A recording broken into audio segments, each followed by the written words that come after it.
Hello, thoughtful viewers, and welcome to today's Healthy Living. On this edition, we'll meet Dr. John McDougall, a renowned physician and nutrition expert from the USA. Dr. McDougall has dedicated his life to the study of diet and well-being and has worked to improve public health for over 30 years.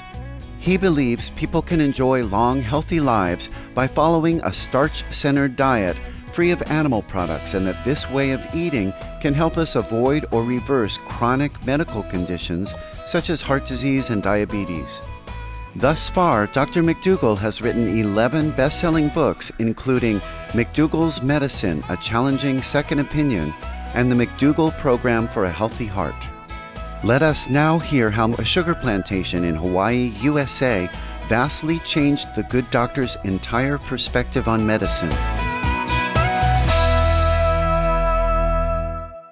I started out as a traditional doctor.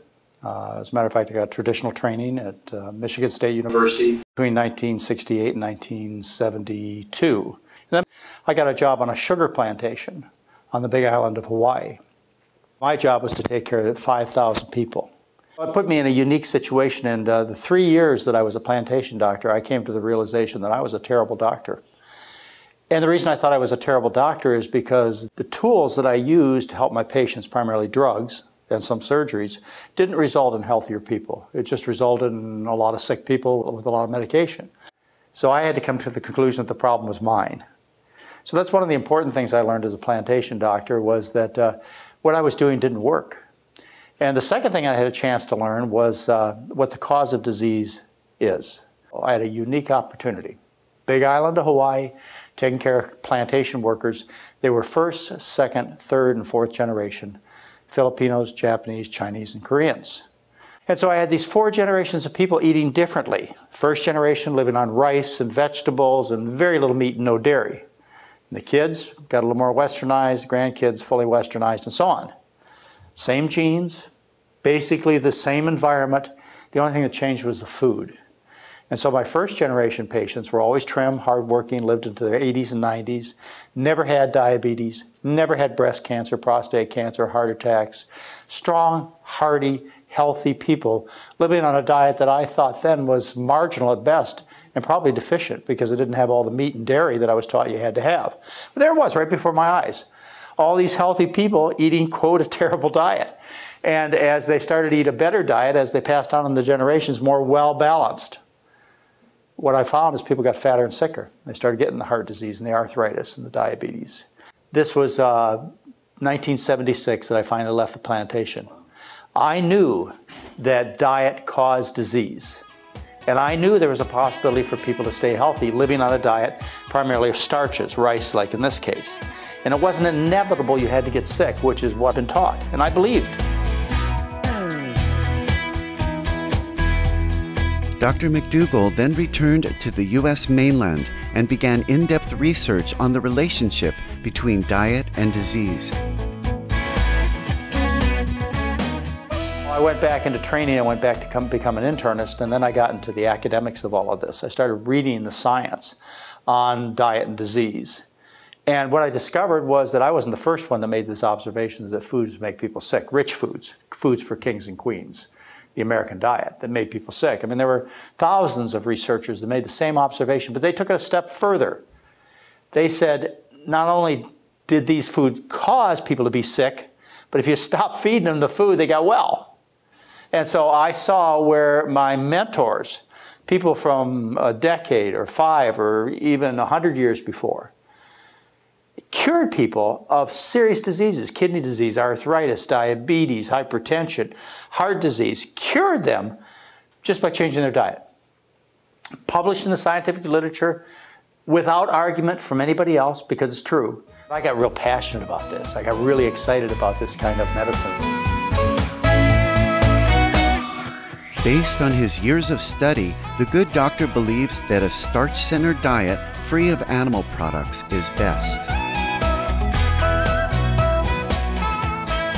The general diet. There is a diet for people.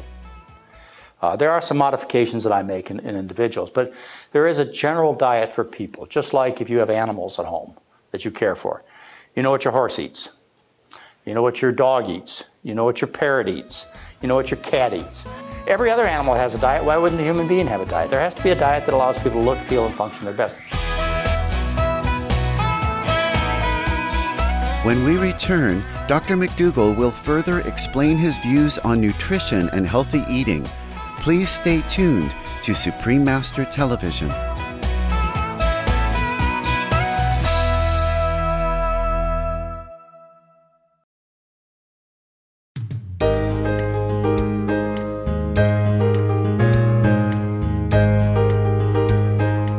Welcome back to Healthy Living here on Supreme Master Television. Today we are talking with Dr. John McDougall, a respected physician and nutrition expert from the USA, about his perspectives on the best diet for humanity.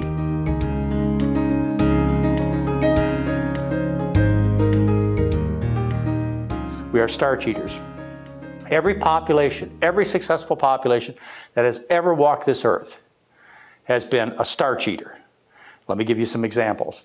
The Mayans and the Aztecs were known as the people of the corn, right? They lived on corn.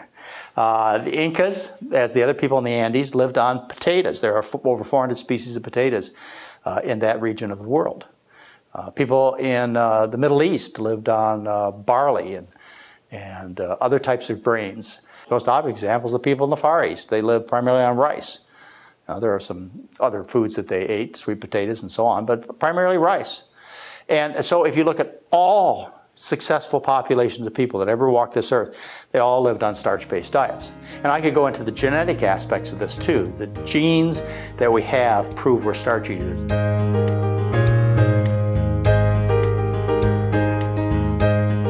Fish consumption has many adverse effects on the human body as well as on the ecosystem. The idea that fish is health food is very unkind to fish. We've almost destroyed, beyond recovery, our oceans. We've virtually decimated the oceans. Sharks, tuna fishes, everything. Gone.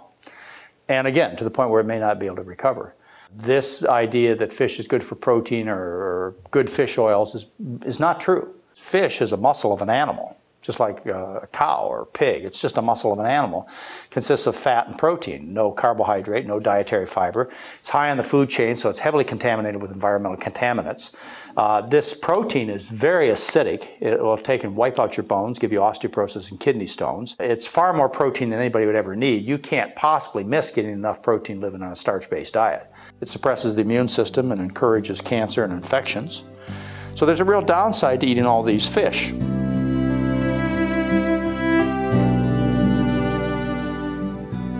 Dairy products are also not fit for human consumption. If I have one thing to eliminate from the Western diet, it would be cow's milk. Because cow's milk, to me, is basically liquid meat. It has the same composition as a beefsteak, cheese does. So you're dealing with high fat, high cholesterol, high protein, highly contaminated food, which is ideal for a baby cow if it was clean, which is not anymore. It's contaminated, infected with bovine leukemia, bovine AIDS viruses, listeria, all kinds of pathogens. Mad cow, E. coli, this is a dirty, dirty, dirty stuff. And then you've got the environmental contaminants such as DDT and heptachlor and all kinds of things, PCBs. In addition to having the problems of heart disease and cancer and diabetes and obesity that you'd have with a high meat diet, it also has a problem of the proteins being highly allergic. So it's the number one cause of food allergy. It causes serious food allergies in people such as rheumatoid arthritis and lupus, and it's probably involved in multiple sclerosis and other autoimmune diseases. So there's a huge amount of research on type 1 diabetes and cow's milk protein. That's a devastating disease for any family. When I tell you these things, I have to say, you must realize what I'm saying is the majority opinion. That's what the science says. It is Dr. McDougall's dream that information regarding how diet and health are intimately connected be spread as wide as possible, not only for the sake of public health, but also for the protection of our precious environment. You see, we have this road out there that's really sad. We have this road out there that that we're marching along as a civilization. On one side of this road marches the destruction of the human body to the point where we have 6.8 billion people on the planet. About 1.1 billion are overweight or obese. 1.1 billion have hypertension, diabetes, and heart disease are rampant. So we have the progressive destruction of the human population on this one side of this road. Along the other side of the same road, we have the progressive destruction of the planet Earth. One U-turn to a starch-based diet. Both of these problems you reverse. That's what has to be done. It's a simple message. There's nothing complicated about this. It's one big solution, and that is a starch-based diet. And once people get it, everything's going to work. We'd like to thank Dr. McDougall for sharing his wisdom on nutrition and its relation to well-being, and for promoting a diet free of animal products. Next week, on part 2 of our program, Dr. McDougall will further share his vast knowledge of diet and on keeping well with us. For more information about Dr. John McDougall, please visit www.drmcdougall.com. Books and DVDs by Dr. McDougall are also available at the same website. Thoughtful viewers, thank you for your kind company on today's episode of Healthy Living. Up next is Science and Spirituality after noteworthy news. May we all be embraced by heaven's love and light forever.